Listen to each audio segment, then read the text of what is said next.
La primera vez que me gritó por algo que había pasado antes de conocerlo, entendí que el pasado también puede golpear. No fue un golpe físico al inicio, fue una pregunta dicha con una sonrisa tensa, casi amable. ¿Cuántos fueron antes que yo? Yo respondí con la honestidad torpe de quien cree que el amor se construye sobre la verdad. Nunca imaginé que cada nombre que pronunciara se convertiría en un arma.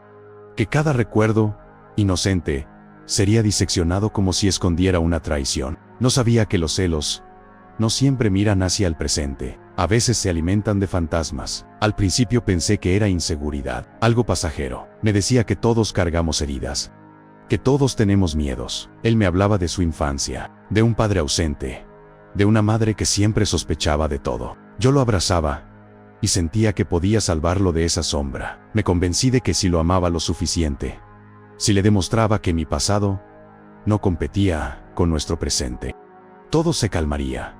Pero el pasado es un territorio que no se puede reescribir, y eso lo volvía loco. Comenzó revisando mis redes sociales antiguas, fotos que yo ya y recordaba, comentarios de hombres que ya no estaban en mi vida. Me preguntaba por cada me gusta, por cada mensaje. Su voz se volvía más aguda, más rápida, como si estuviera persiguiendo algo que siempre se le escapaba. «Te gustaba más que yo», repetía. Y yo, cansada, le decía que no, que el amor no es una competencia, que nadie puede borrar lo que uno fue, pero para él sí era una competencia. Y yo era el trofeo que debía estar intacto. Recuerdo la primera vez que me llamó manchada. Fue en la cocina, con la luz blanca cayendo sobre los platos sucios. Sentí que la palabra me atravesó como un vidrio. Manchada por haber amado antes, por haber sido joven, por haber vivido. Me miré las manos, como si realmente estuvieran sucias. Esa noche lloré en silencio, preguntándome en qué momento mi historia se convirtió en un crimen. Los celos del pasado no se discuten con lógica. Son una enfermedad que se alimenta de imaginación. Él inventaba escenas entre mis exparejas y yo. Describía detalles que jamás existieron. Me preguntaba si hacía con él lo mismo que había hecho con otros. Si los había besado, igual. Si los había mirado, igual. Yo sentía que mi cuerpo dejaba de pertenecerme y se convertía en evidencia. Comencé a borrar fotos, a eliminar contactos, a negar recuerdos. Cuando alguien mencionaba una anécdota de la universidad, cambiaba de tema. Empecé a recortar mi propia historia, la que él pudiera respirar. Y en ese proceso, me fui quedando sin aire yo. El día que me empujó, no estábamos hablando de nada actual. Estábamos discutiendo por un viaje que hice años antes de conocerlo. Había visto una foto antigua en la que aparecía sonriendo junto a un hombre que ya no formaba parte de mi vida. Sus ojos se nublaron. No escuchaba lo que yo decía. Era como si estuviera viendo una película en su mente, una en la que yo siempre era culpable. Me empujó contra la pared y supe, en ese instante, que ya no estaba peleando contra mi pasado, sino contra su propia fractura. Me pidió perdón llorando. Dijo que no sabía qué le pasaba, que el solo imaginarme con otro le quemaba la sangre. Yo lo abracé otra vez. Otra vez, pensé que el amor podía curar lo que la terapia no había tocado. Pensé que si me quedaba, demostraba lealtad. Pero la violencia no siempre empieza con un golpe. Empieza cuando te convencen de que tu pasado te hace merecedora de castigo. Con el tiempo dejé de contar cosas. Mentía para evitar discusiones. Si un compañero de trabajo me escribía, lo borraba antes de que él pudiera verlo. Vivía anticipando su reacción, midiendo cada palabra. Mis pensamientos se fragmentaron. Me convertí en dos personas. La que recordaba quién era antes de conocerlo, y la que caminaba con cuidado para no despertar su furia. Lo más doloroso no fueron los moretones que aprendí a ocultar. Fue empezar a creer que tal vez yo había hecho algo mal, que quizás debía haber sido más reservada, más pura, menos. Me odié por haber amado antes. Como si el amor tuviera fecha de caducidad y yo hubiera llegado usada. En este país hay mujeres y hombres que cargan historias parecidas. Celos que no miran lo que haces hoy, sino lo que hiciste antes de existir para alguien más. Relaciones que se convierten en interrogatorios permanentes. Casas que parecen refugios pero funcionan como cárceles emocionales. La violencia, y en Terra Familia R, no siempre nace de una infidelidad real. A veces, nace de la incapacidad de aceptar que nadie empieza de cero. La última vez que me golpeó fue porque soñó conmigo. Soñó que yo regresaba con alguien de mi pasado. Despertó furioso, sudando, acusándome de una traición. Eso solo había ocurrido en su mente. Mientras me gritaba, entendí algo devastador. Yo jamás podría competir contra sus fantasmas, porque los fantasmas no necesitan pruebas. Esa noche me miré al espejo con el labio partido, y sentí una claridad que dolía más que cualquier herida.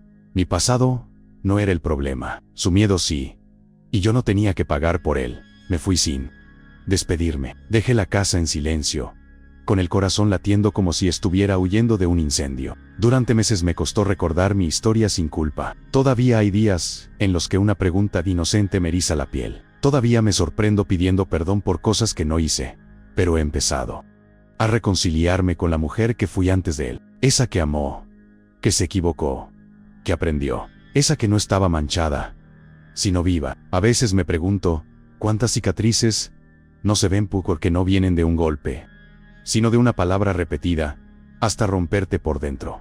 ¿Cuántas personas siguen pidiendo perdón por haber tenido un pasado? Y me duele pensar que el amor, que debería ser refugio, se convierta en tribunal. Si algo aprendí es que nadie tiene derecho a castigarte por la vida que tuviste antes de conocerlo. El pasado no es una traición, es la prueba de que sobreviviste hasta llegar aquí. Y yo ya no estoy dispuesta a dejar que alguien convierta mis recuerdos en su excusa para destruirme. Pero irme no borró lo que me había hecho. El cuerpo se va primero. La mente tarda más en salir de una casa donde aprendió a caminar en puntas. Las primeras noches, sola, fueron extrañamente silenciosas. No había preguntas. No había interrogatorios disfrazados de conversación. Nadie revisaba mi teléfono mientras yo me bañaba. Y aún así, yo seguía dejándolo boca abajo, sobre la mesa, como si alguien pudiera entrar en cualquier momento a exigirme explicaciones. Me descubrí ensayando respuestas que ya no necesitaba dar. No significó nada. Eso fue antes de ti. No lo amo. La repetía mentalmente mientras me cepillaba los dientes, como si todavía estuviera rindiendo cuentas ante un tribunal invisible. La culpa es una humedad que se filtra incluso cuando sabes que no hiciste nada malo. Me sorprendía pensando que tal vez fui demasiado sincera, demasiado abierta. Tal vez debía haber mentido desde el principio, decir que no hubo nadie antes, que llegué intacta, como si el amor se midiera en kilómetros recorridos. Y luego me daba rabia pensar eso. Rabia conmigo por dudar de mi derecho a haber vivido. Rabia con él por haberme hecho creer que la experiencia era una mancha. A veces, cuando la ciudad se quedaba en silencio, recordaba su voz susurrándome al oído que yo era suya, no como una declaración romántica, sino como una advertencia. Y me preguntaba en qué momento confundí intensidad con posesión, en qué instante dejé de ver las señales. Hubo momentos claros. Ahora lo sé. Esa vez que me pidió que cambiara la foto de perfil porque sonreías demasiado. Ese día que se molestó porque me puse un vestido que ya había usado antes de conocerlo. Yo lo justificaba todo. Pensaba que los celos eran una prueba de amor, que su miedo era proporcional a lo que sentía por mí. La verdad es que también había algo en mí que se alimentaba de esa intensidad. Me hacía sentir necesaria, indispensable. Yo era la única que podía calmar sus tormentas, la única que entendía su rabia. Esa ilusión de ser imprescindible es peligrosa.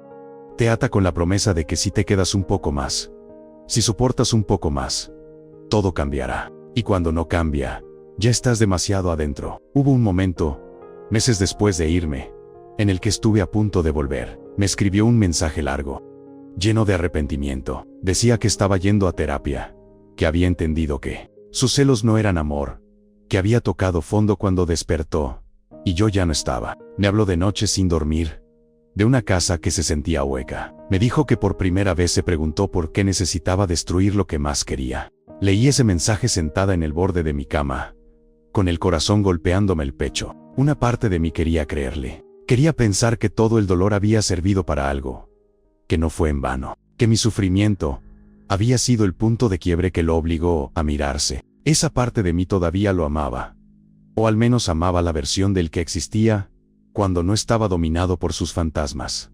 Pero otra parte, más silenciosa, me recordó el empujón, el sueño convertido en acusación, la palabra manchada clavándose en mi piel. Me recordó la forma en que mi voz se había ido apagando con el tiempo. y entendí que no bastaba con que él estuviera dispuesto a cambiar. Yo ya no estaba dispuesta a ser el campo de pruebas de su transformación. No respondí de inmediato. Dejé el mensaje abierto durante días. Cada notificación me hacía saltar. Mi cuerpo reaccionaba antes que mi razón. Sentía esa mezcla de miedo y expectativa, como si estuviera a punto de enfrentarme otra vez a una tormenta. Y ahí comprendí algo que me costó admitir.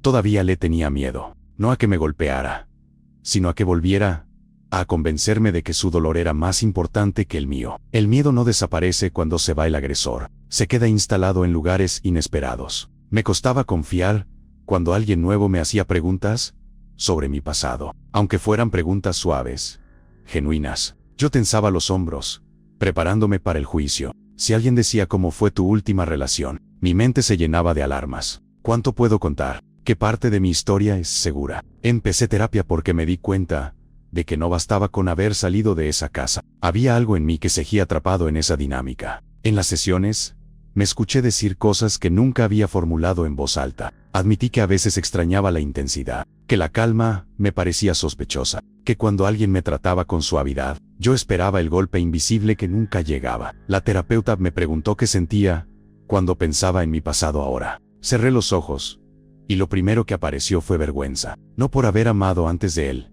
sino por haber permitido que alguien me castigara por eso. Sentía una dignidad herida, como si hubiera traicionado a la mujer que fui, esa joven que vivió, que rió en esa foto del viaje, que besó sin culpa. ¿En qué momento dejé de defenderla? Esa pregunta me acompañó semanas enteras. Un día, caminando por una calle que solíamos recorrer juntos, lo vi de lejos. Estaba sentado en una cafetería, mirando el teléfono. Mi cuerpo reaccionó como si hubiera visto un incendio. Se me secó la boca. Pensé en dar la vuelta, en esconderme, pero algo en mí se negó. Me obligué a seguir caminando, no porque quisiera enfrentarlo, sino porque no quería seguir huyendo. Nuestros ojos se cruzaron. Por un segundo vi al hombre que me enamoró, vulnerable, inseguro. Luego vi al hombre que me empujó contra la pared. Ambos coexistían en su mirada. Se levantó, dio un paso hacia mí, pero se detuvo. No dijo nada. Yo tampoco. Ese silencio fue más honesto que cualquier disculpa.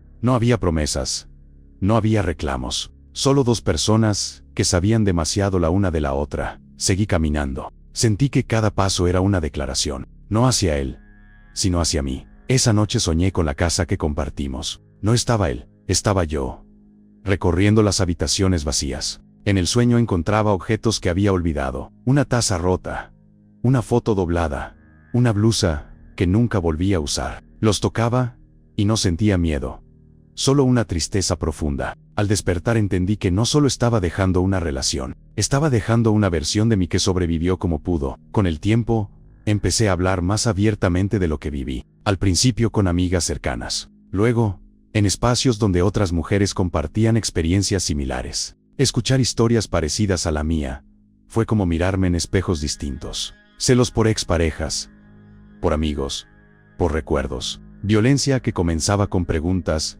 y terminaba con golpes o silencios devastadores. Me di cuenta de que no era un caso aislado, que los celos del pasado eran una herida colectiva. Un patrón se repetía con distintos nombres y rostros, pero también entendí algo incómodo.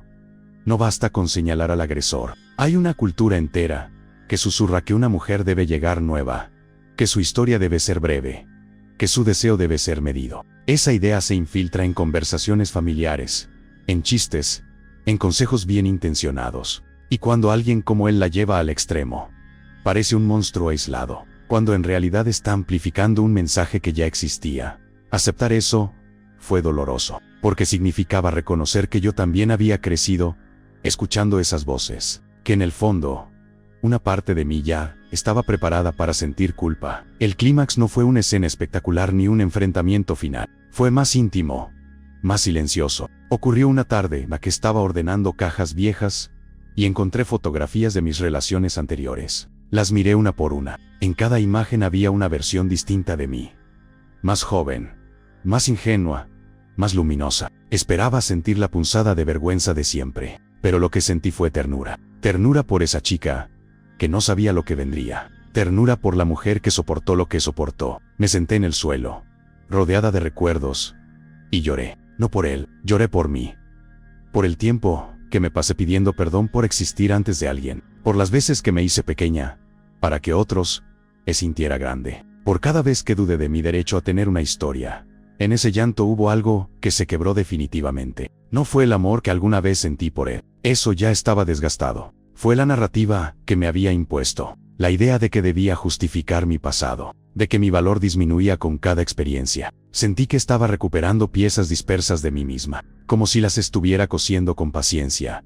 Meses después, cuando alguien nuevo me preguntó sobre mis relaciones anteriores, respiré hondo y respondí sin recortar nada. Hablé de lo bueno y de lo malo. Hablé de los errores que cometí y de los que cometieron conmigo. Y cuando terminé, esperé la reacción con el viejo reflejo de defensa. Pero no hubo juicio, solo escucha, y entendí que el problema nunca fue mi historia. Fue haberla compartido con alguien que no sabía sostenerla. A veces todavía tengo pensamientos intrusivos. Escucho una frase en la calle y me atraviesa el recuerdo de su voz. Veo a una pareja discutiendo y mi cuerpo se tensa. La violencia deja ecos. No desaparecen por completo, pero ahora sé reconocerlos. Sé que no son advertencias del presente, sino fantasmas del pasado que intentan colarse. Si algo me duele admitir es que durante mucho tiempo pensé en vengarme. Fantaseé con exponerlo, con contarle al mundo lo que había hecho. Imaginaba su rostro al ser confrontado públicamente. Esa fantasía me daba una sensación efímera de poder, pero en el fondo sabía que no quería vivir atada a esa rabia.